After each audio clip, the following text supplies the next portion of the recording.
Gua saya di penjara juga. Yang masuk saya jamin kehidupannya, mereka pun saya kasih barang untuk ngedarin di dalam. Sampai saat ini masih. Jadi memang sengaja dimasukkan memang Dimasukkan untuk mengedarkan di dalam sel. Karena kebutuhan sel tuh banyak juga sama seperti kebutuhan di luar. Berapa persen dari 100% penghuni lapas itu pakai narkoba? Hampir semua ya. Hampir 75%, 80% itu pemakai. Berarti sipir tahu dan kalapas tahu dong? Tahu. Itu hal umum. Karena kan kita juga masuk barang itu nggak mudah. Biasanya itu uang tip atau apa segala macam selalu diminta. Berapa biasa minta? Sipir berapa, kalapas berapa? Ya nominalnya masih jutaan ya, belum ratusan juta. Masih jutaan. Misalnya jutaan, sipir tuh dapat berapa sih? Sipir sebulan bisa dapat 5 juta, 7 juta. Tergantung kita bawa masuk barangnya berapa banyak. Oh barangnya sekian ya tinggal di itu aja proses. Kalau kalapas dapat berapa sih? Kalapas dia puluhan juta. Yang paling banyak demand-nya itu di penjara mana? Cipinang. Lebih banyak dia bandarnya. Salah satunya banyak kan anak buah saya selama ini yang ketangkep di mana, mereka di dalam ya saya tanggung semuanya. Dia di dalam, hidup keluarganya di luar, saya tanggung semua. Oke. Sampai dia keluar. Sampai dia keluar. Secanggih apa sih bisa ngatur peredaran narkoba di dalam penjara? Alat-alat mereka canggih dong? Canggih. Mereka alat-alatnya lebih canggih dari pemerintah Indonesia sendiri ya. Masa? Iya. Secanggih apa? Dari mulai telepon, mereka pakai satelit, langsung tembus satelit. Tidak ada lagi lewat operator-operator Indonesia. Mereka semua pakai satelit. Jadi nggak bisa disadap? Nggak bisa disadap. Sangat sulit untuk disadap. Tidak akan ada habisnya Indonesia. Karena Indonesia target terbesar di Asia untuk peredaran. Untuk peredaran. Kenapa Indonesia jadi target? Karena demand yang begitu besar? Demand yang begitu besar. Keuntungannya juga besar. Hukumannya juga ringan. Soal hukuman? Iya. Ringan, berarti nggak mungkin bikin jera.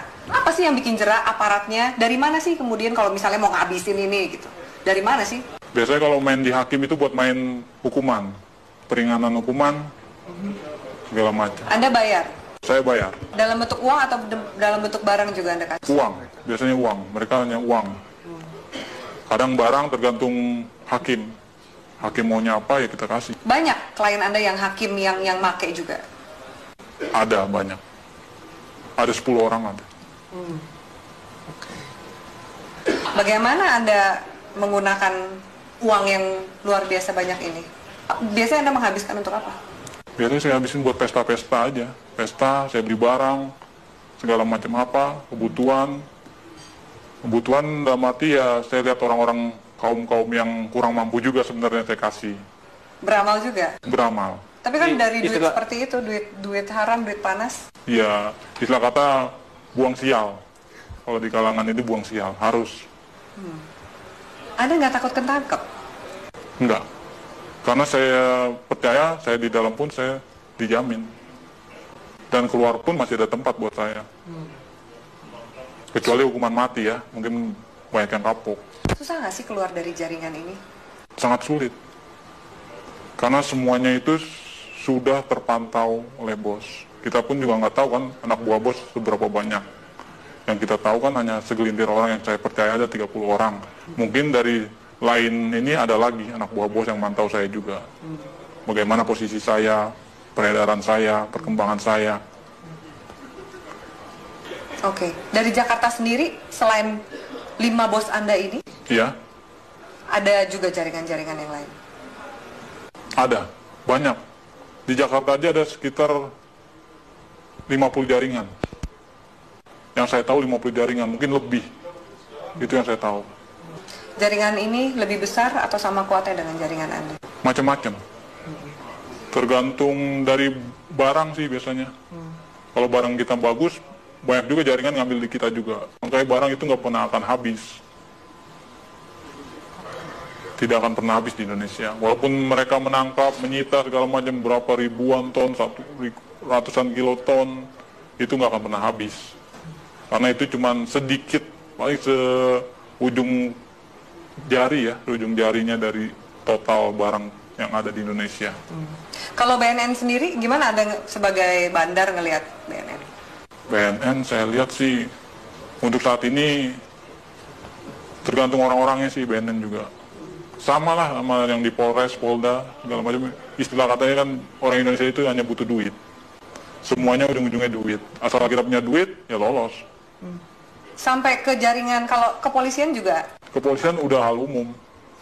Udah nggak bisa di ini lagi. Nggak mungkin dibersihin? Nggak mungkin dibersihkan. Karena memang aparatnya pun pemakai. Kenal sama bandar, kenal barang, nyuplai barang juga, begitu. Seterusnya. Bea Cukai gimana? Bea Cukai juga mengawasi kan? Iya. Seperti ini? Bea Cukai ada permainan juga. Makanya kita di Bea Cukai itu ada sekitar 5 orang kita pegang di sana.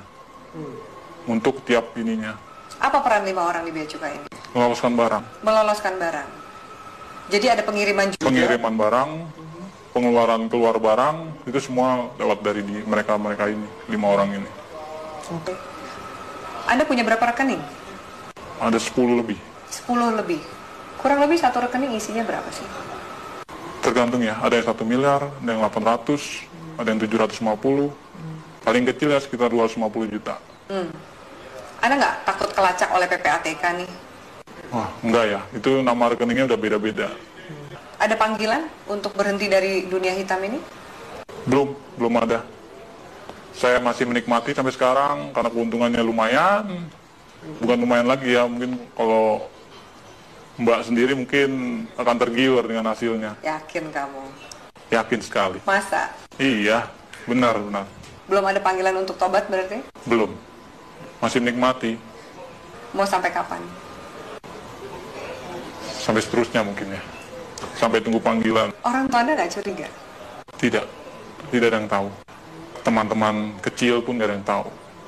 Semuanya saya dan kawan saya yang baik saya kenal saja tahu. Apa enaknya punya uang banyak tapi harus bersikap seperti biasa-biasa dan sembunyi dari semua orang? Itu ya konsekuensi. Karena kalau kita terlalu vulgar pun orang akan mencolok. Ini anak kerjanya apa tapi menghasilkan segala macam, itu malah bakal menimbulkan kecurigaan. Baik dari orang tua, saudara, bahkan lain-lainnya bakalan imbasnya ya penyelidikan dan penangkapan. Apakah jaringan narkoba ini juga masuk ke istana? Istana sebagian ya udah masuk. Lewat mana? Itu organisasi lain. Kita belum bisa sampai masuk ke sana.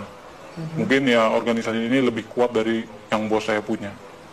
Itu sudah masuk. Ke istana? Ke istana.